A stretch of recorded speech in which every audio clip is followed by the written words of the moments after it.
아멘. 영광의 박수를 주님께 돌립시다. 오늘 설교 제목을 교회를 세워간 이름들을 이렇게 정해봤습니다. 따라해 보십시다. 교회를 잘 세워갑시다. 어느 교회에 어떤 목사님이 부흥회를 인도하러 가셨는데 추운 겨울이라 모든 걸 따뜻한 것을 좋아한다고 이야기했는가 봐요. 그래서 이 강사를 이제 이렇게 잘 돌보는 할머니가 오셔서 방도 따뜻하게 해주고 찬 것을 먹으면 절대 안 된다고 콜라도 보글보글 끓여가지고 주었다고 합니다. 이걸 가만히 보니까 이 할머니가 이제 성경책을 계속 보는데 다른 데를 보는 게 아니고 마태복음 앞에 낳고 하는 이름만 계속 보더라는 거예요. 계속 이름만 보니까 이제 목사님이 궁금해서 물어봤어요. 왜 그렇게 자꾸 이름만 보고 외우십니까? 그러니까 이 나이가 돼가지고 뭐 많이 알겠습니까? 내일 모레 천국 갈 것인데 그래도 천국 가서 몇 사람은 알아봐야죠. 이름은 외워갖고 가야 되지 않겠습니까? 하면서 그 이름을 계속 외우더라는 것입니다. 이 우스운 이야기지만 이 할머니에게는 마음에 천국이 있는 것입니다. 성경에 나오는 그 이름을 영광스럽게 보고 있는 거죠. 그 이름이 귀하게 보고 있는 것입니다. 천국에 가면 이 영광스러운 이름들이 있을 것입니다. 저는 우리 섬기가 나눔의 교회 모든 성도들의 이름이 천국에 가면 영광스럽게 되어지기를 소원합니다. 이번 우리가 그 국내 성지 순례에 갔던 이 염산교회나 야외교회 가보면 순교자들의 이름이 있어요. 77명과 65명의 이름들이 거기에 빼곡히 적혀져 있는 것을 볼 수가 있었습니다. 특히 이 야울교회 순교기념관에 보니까 이 호남 지역에 있는 이 순교자들의 이름이 쭉 적혀져 있는 걸 봤어요. 이 예양원에 가도 그 순교자들의 이름이 있고 또 호신내에 이제 거기 가봐도 그 순교자들의 이름이 이 빼곡히 적혀져 있는 이름들이 있습니다. 이 천국에 가면 아마 이런 이름들이 영광스럽게 될 것입니다. 오늘 그런데 이 땅에서도 이렇게 기록된 이름들이 있어요. 로마서 16장에 이 24명의 로마 교인들과 9명의 고린도 일꾼들의 이름이 오늘 성경에 기록되어 있는 걸 보게 됩니다. 바울 사도는 이들을 소개하면서 한결같이 이 충성한 사람들처럼 표현하고 있습니다. 수고한 자들이다. 교회를 위해서, 성도들을 위해서 수고한 자들이다. 그 이름을 귀하고 영광스럽게 생각하는 것을 볼 수가 있습니다. 우리 섬기가 나눔의 모든 성도들이 섬기가 나눔의 교회의 역사 안에 이렇게 귀하게 기록되어지기를 소원합니다. 이들의 모습을 이렇게 들여다보면 특별히 바울 사도가 앞에 그 이름 앞에 붙여놓은 수식어가 있습니다. 첫 번째 어떤 사람이느냐? 교회를 보호한 일꾼이었다. 이렇게 첫 번째 이야기합니다. 따라합시다. 교회를 잘 보호해 가십시다. 바울이 첫 번째로 소개한 일꾼이 누구냐면 경기레아 교회의 여집사 베베입니다. 이 경기레아는 고린도에서 한 11km 정도 떨어진 곳인데 해변가에 있는 도시인데 작은 항구 도시죠. 그런데 아마 바울 사도가 이 3차 전도여행에서 마지막 종착역이지 않았느냐 그런 생각을 해봅니다. 바울이 만났던 수많은 교회 일꾼 중에서 바울이 교회의 보호자라고 지칭한 사람이 그다지 많지 않습니다. 거의 없다고 말할 수가 있죠. 그런데 이 베베 집사를 교회의 이 보호자다 이렇게 표현하고 있습니다. 어떤 일을 했는지 어떻게 바울을 도왔는지가 정확하지가 않습니다. 다만 바울이 이 베베 집사를 얼마만큼 신뢰를 했느냐, 이 로마서를 이 로마 교회에 이렇게 가져다 준 사람이 누구냐면 베베 집사였어요. 그러니까 아주 중요한 서신이죠. 이 로마 교회는 로마 서신은 아주 중요한 서신입니다. 왜냐면 바울 서신 중에서 제일 중요하고 바울의 사상과 신학이 가장 많이 묻어 있는 그러한 서신입니다. 그런데 이것을 이 디모데나 다른 사람들보다 그가 목숨까지로 내놓았다는 브리스가 아굴라에게도 맡기지 않고 누구에게 지금 맡겨서 옮겨가느냐? 베베에게 맡겼다는 거죠. 베베를 그만큼 믿었다는 것입니다. 글자 하나, 토시 하나도 바꿔 쓰지 않을 정도의 사람이었다는 거죠. 바울이 그를 자신과 교회의 보호자라 이렇게 표현하고 있습니다. 보호자를 가져라란 말을 가장 많이 쓰고 있는 것이 어디냐면 병원이죠. 병원에 가면 보호자 데려오십시오 그렇게 이야기하지 않습니까? 특별히 큰 수술을 한다든지 그러면 본인이 사인해서는 안 돼요. 보호자가 사인을 해야 됩니다. 그 보호자 사인하면 거기에는 이 수술하면 수술비를 보호자가 다 내겠다는 동의서까지 받아내는 걸 보게 돼요. 이 수술 보호자가 써줘야 이 수술을 할 수가 있어요. 보호자가 된다는 것은 모든 책임을 진다는 것입니다. 사도 바울은 이 베베가 이 노마사를 가지고 이 노마에 도착하면 합당한 예절을 갖추어 그를 대접하라 그렇게 이야기합니다. 그가 필요한 것을 모두 다 이렇게 도와주라 이렇게 이야기하고 있습니다. 이유는 그는 그만큼 대접받을 만한 교회의 보호자로 섰다는 것입니다. 갱그레아에는 교회는 아주 작은 교회입니다. 그러나 그 갱그레아의 작은 교회의 한 집사가 바울 사도 마음의 보호자라고 말할 수 있었던 것은 이유가 있었을 것입니다. 1절과 2절 말씀을 한번 같이 우리가 읽어 보십시다. 시작. 내가 갱그레아 교회의 일꾼으로 있는 우리 자매 베베를 너에게 추천하노니 너희는 주 안에서 성도들의 합당한 예절로 그를 영접하고 무엇이든지 그에게 소용되는 바를 도와줄지니 이는 그가 여러 사람과 나의 보호자가 되었습니다. 보호자가 필요하다는 것은요, 힘들 때를 이야기한 것입니다. 어떤 개척교회 목사님이 개척을 할 때 가장 구하기 힘든 이 직분의 사람이 있었다고 해요. 그건 뭐냐면 회계 집사님이죠. 이 재정이 넉넉하면 서로 하려고 하는 것이 회계 집사인데 이 빚이 있다고 그러면 서로 안 하려고 하죠. 빚도 내야 되고 싫은 소리도 들어야 되고 부족하면 채워야 되고 제가 그 전에 있는 교회에서 건축을 하다 보니까 교회에서 제일 힘들어하는 사람은 누군가 보였더니 회계권사님이 제일 힘들어하더라고요. 이 업자들이 와서 돈 주라 그러면 요것저것 가가지고 돈 빌려다가 그는 갖다가 채우려고 하니까 아주 힘들어하더라는 거죠.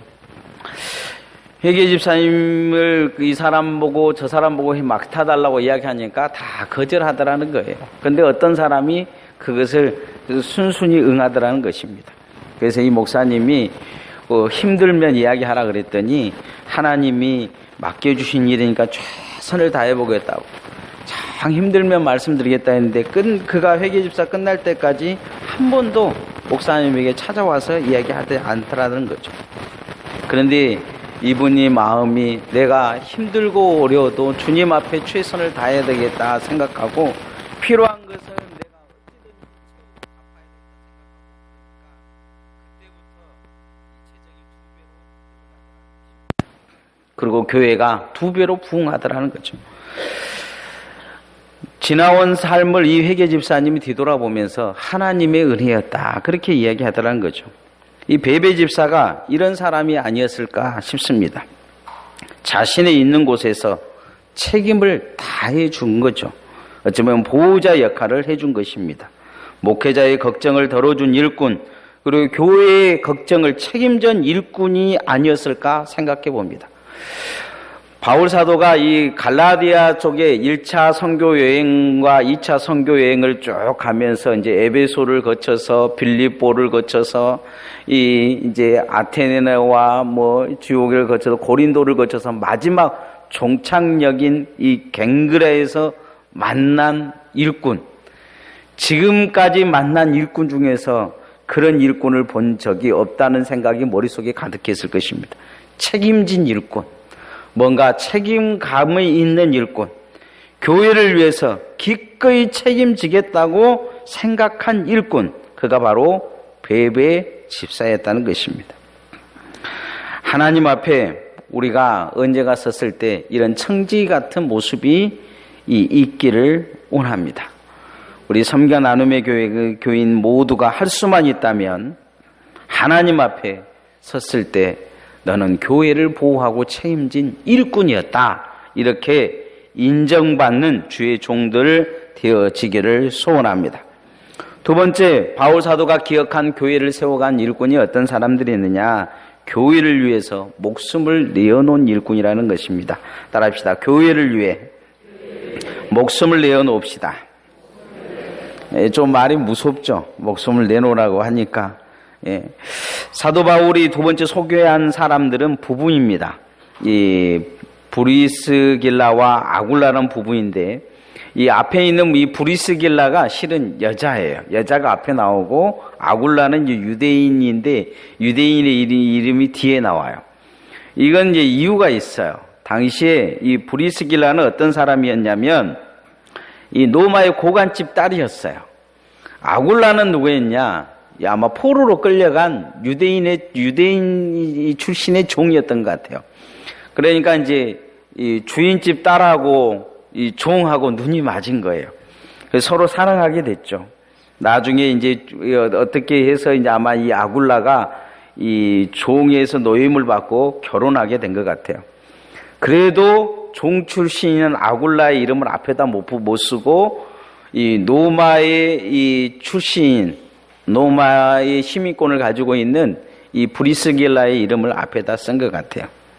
그런데 바울 사도는 이들을 기억하면서 뭐라고 기억하고 있냐면 목숨이라도 내어준 일꾼들이다, 이렇게 기억하고 있는 걸 보게 됩니다. 이들은 어디에서 바울 사도를 만나냐면 고린도에서 만납니다. 장막 치는 일을 하다 서로 만나서 이들이 어디서 예수를 믿었는지는 정확하지 못하나 바울 사도를 통해서 예수 그리스도를 더 정확히 알게 되어지고 그들은 바울의 제자가 되어지는 걸 보게 됩니다. 나중에 바울 사도가 어디로 가라든지 그들은 가는 모습을 보여줘요. 이것이 바울 사도에게 있어서는 이 목숨을 내어놓은 사람처럼 보였던 것 같습니다. 바울이 가는 곳마다 따르고 바울이 보내는 곳마다 먼저 가는 것을 보게 돼요. 바울이 에베소로 가기 전에 먼저 에베소에 가 있으라면 에베소에 가 있고, 지금 이 노마서를 쓸 때 바울이 노마로 다시 돌아가라니까 노마로 돌아가는 것을 볼 수가 있습니다. 당시에 황제가 이 노마에서 유대인들이 소유를 익힌가 추방해 버렸죠. 모든 사람들을 추방했는데 다시 이제 그 추방령이 해제되고 노마로 돌아갈 수 있는 길이 열렸어요. 당시 이 기독교인으로서 노마로 다시 돌아간다는 것은 죽음과 같은 일입니다. 그런데 이 노마에 가서 교회를 세우고 또 바울 사도를 기다리라는 이 말을 듣고 브리스길라 아굴라는 노마를 향해 가는 것을 볼 수 있습니다. 바울은 이들을 소개하기를 주님의 종들을 위해서, 주님의 교회를 위해서는 목이라도 내어놓을 사람들이다, 이렇게 말하고 있습니다. 누가 노마로 갈까 했을 때 자원했던 것 같습니다. 그래서 이 표현을 정확히 그들은 이야기하기를 교회도 그에게 감사하고 있다, 이렇게 표현합니다. 자, 3절 4절 말씀을 같이 한번 읽어봅시다. 시작. 너희는 그리스도 예수 안에서 나의 동역자들인 브리스가와 아굴라에게 문안하라.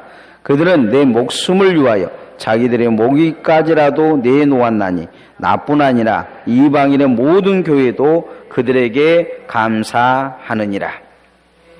교회가 브리스갈라 아굴라의 목숨을 거는 그 모습에 하나님 앞에 감사했다, 이렇게 이야기합니다. 전북의 이 삼례 지방의 삼례교회의 문형일 집사님 분이라는 분이 계셨다고 합니다. 그분이 섬기던 교회가 이제 예배당을 짓다가 이 교회가 힘들어지니까 완공을 못하고 멈춰섰어요. 이게 뼈대만 왕성하니까 지나간 사람들이 혀를 차면서 교회를 욕한 것이죠. 그런 모습을 보며 이분은 마음이 아팠어요. 자기들이 잘못해서 주님을 욕하고 하나님이 욕먹는 그것을 보게 되고 마음이 너무 아팠는데, 어느 날 지나가다 신문을 보니까 예수병원에서 사람의 눈을 사겠다는 그 광고를 조금 본 것 같아요. 그래서 그 광고를 보고 그는 눈을 팔겠다고 이제 병원을 찾아갑니다. 내 눈이라도 바쳐서 주의 전을 건축하다면 얼마나 영광이겠는가 하면서 먼저 찾아가기 전에 부인한테 그 이야기를 했더니 부인이 노발대발한 거죠. 그래도 부인이 말려도 병원을 찾아갔어요. 이 병원 원장 선생님이 왜 눈을 팔려고 하냐 물어봤더니 예배당의 문제 때문에 눈이라도 팔아서 예배당 건축해야 되겠다 이렇게 이야기하니까 그러지 말고 우리가 헌금해 줄 테니까 기도해 보자 하면서 이 예수병원에서 헌금을 해줬다고 합니다. 이 소식이 여러 곳에 알려져서 헌금이 들어오기 시작하고 미국의 어떤 성도가 이 소식을 듣고 한 사람이 헌금을 해줘서 예배당 건축을 완공할 수 있었다고 합니다. 바울 사도는 이 갈라디아 교인들을 보면서 뭐라고 이야기하냐면 갈라디아 교인들은 만약에 내가 눈을 빼달라고 이야기하면 눈이라도 빼줄 교인들이었다 이렇게 기억합니다. 이 아굴라와 브리스길라를 생각할 때 바울 사도가 그런 마음을 가지고 있었지 않을까 그런 생각을 해봅니다. 목숨까지라도 기꺼이 내놓을 각오가 되어 있는 사람들이었다. 바울 사도는 이렇게 그들을 기억하고 있습니다. 언젠가 우리가 하나님 앞에 돌아갈 때 또 하나님 앞에 섰을 때 우리의 믿음의 후손들이 또 교회가 하나님께서 우리를 그렇게 기억되어지는 일꾼으로 설 수 있기를 소원합니다. 하나님 앞에 이리저리 무언가를 피하는 자가 되기보다는 주를 위해서라면 기꺼이 목이라도 내어놓을 수 있는 그런 하나님의 일꾼이었다.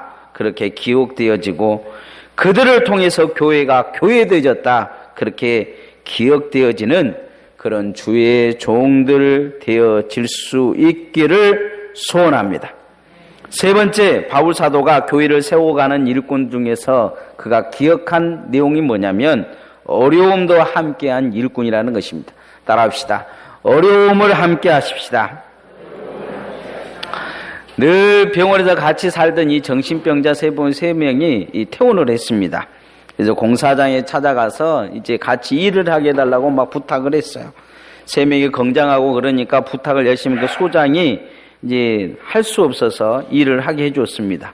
그런데 한 사람만 삽들고 열심히 땅을 파고 두 사람은 옆에서 가만히 서 있더라는 거예요. 그래서 이 소장이 두 사람한테 가서 물었어요. 당신들은 왜 가만히 서 있고 저 한 사람만 열심히 일합니까? 그러자 이 두 사람이 하는 말이 우리는 이 사람이 일을 열심히 하도록 빛을 비춰주는 가로등입니다. 그렇게 이야기하더라는 거예요. 그래서 이 소장이 보기에 어이가 없어가지고 두 사람을 당장 해고했답니다.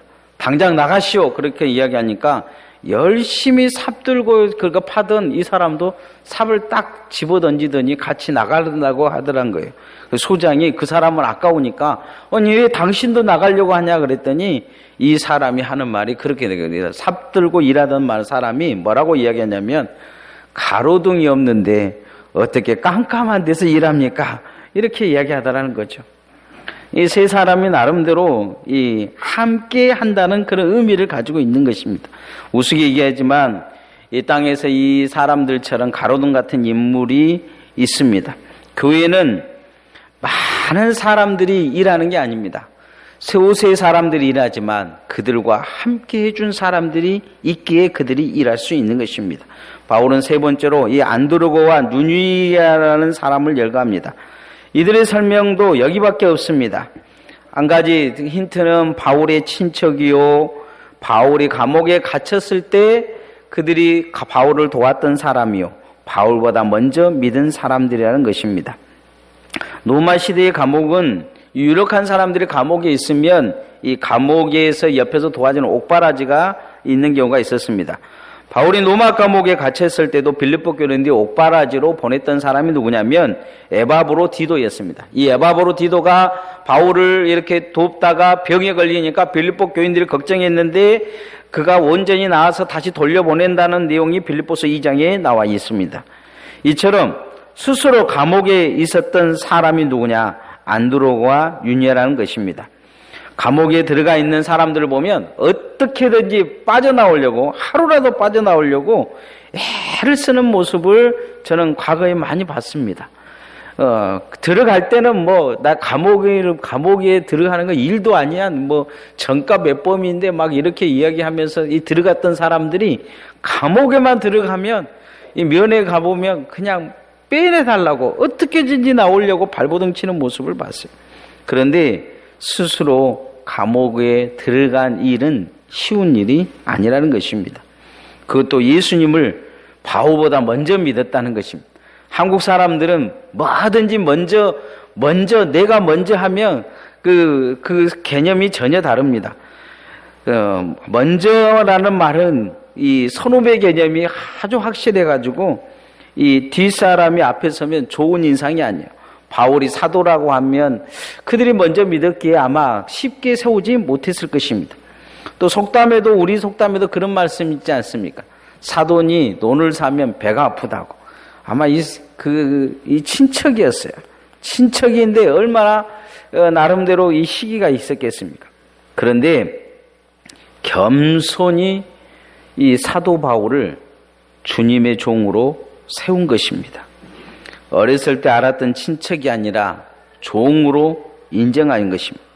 인정한 것뿐만 아니고 감옥에서 그를 들어가서 섬긴 것입니다. 바울은 이것이 감사하다 이렇게 말하고 있습니다. 가장 어려울 때 옆에 있어 준 것입니다.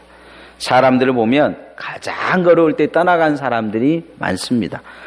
오늘 성경에 나오지 않지만 나중에 내용을 보면 바울 사도가 가장 힘들 때 떠나간 사람들에 대해서 원망한 내용들도 있습니다.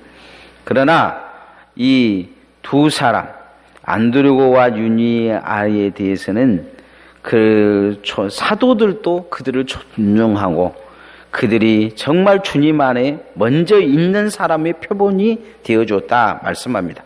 자, 6절 7절 말씀을 한번 같이 읽어보십시다. 시작. 너희를 위하여 많이 수고한 마리아에게 문안하라.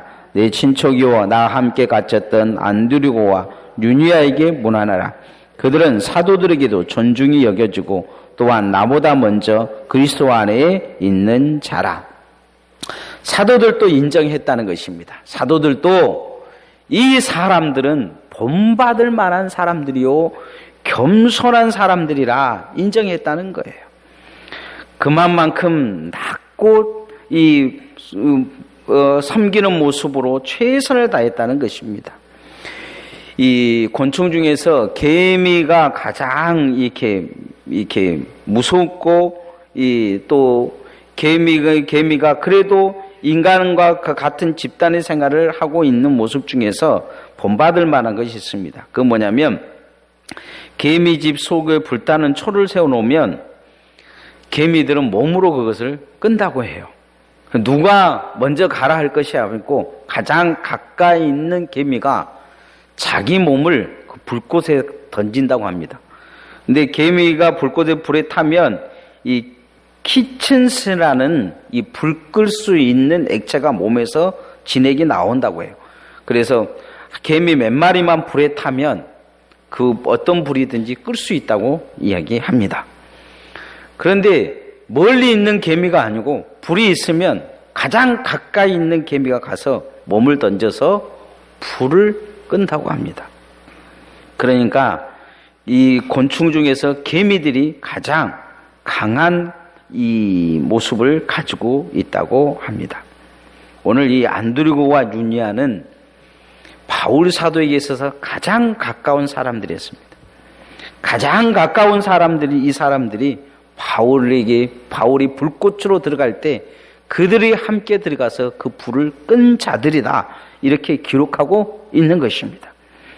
이것을 사도들은 존중히 여겼다 그렇게 이야기하고 있어요. 우리도 가장 가까운 곳이 어디입니까? 주님의 교회입니다. 주님의 교회와 끊임없이 힘들고 어려울 때 함께 가는 성도들 되어지기를 소원합니다. 여러분이 하나님 앞에 돌아갈 때 그렇게 기록되어지는 역사가 여러분의 삶에 또 우리 섬겨 나눔의 삶의 역사 위에 있기를 소원합니다.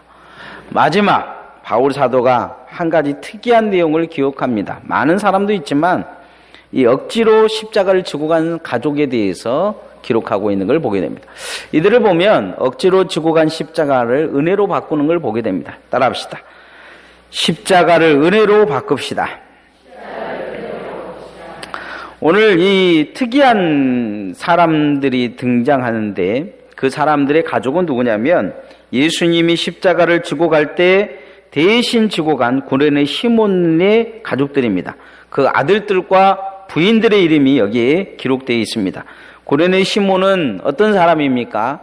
그는 예수님이 십자가에 못 박힐 때 구경하러 갔다가 정말 재수 없고 운 없이 걸려가지고 예수님 대신 십자가 지고 올라가면서 채찍맞은 사람입니다. 그런데 그가 나중에 지나온 삶에 대해서 하나도 기록된 것은 없지만 그 자녀들과 그 부인은 로마 교회의 유력한 자들로 드러나는 것을 보게 됩니다. 오늘 로마서는 이 로마에는 작은 교회만 하나가 있는 거 아닙니까? 로마서가 가면 이 로마에 있는 도시에 큰 도시에 많은 곳곳에 먼 집회들마다 이 로마서를 읽었을 것입니다. 로마뿐만 아니고 로마에 속한 모든 교회들, 소아시아와 갈라디아에 있는 교회들도 예루살렘에 있는 교회들도 이 로마서를 나중에 읽게 될 것입니다. 그랬을 때 그 모든 교회가 기억하고 있는, 그냥 소개하지 않아도 그냥 들을 수 있는 사람들이 누구냐면 바로 알렉산더와 루포와 그의 어머니라는 것입니다.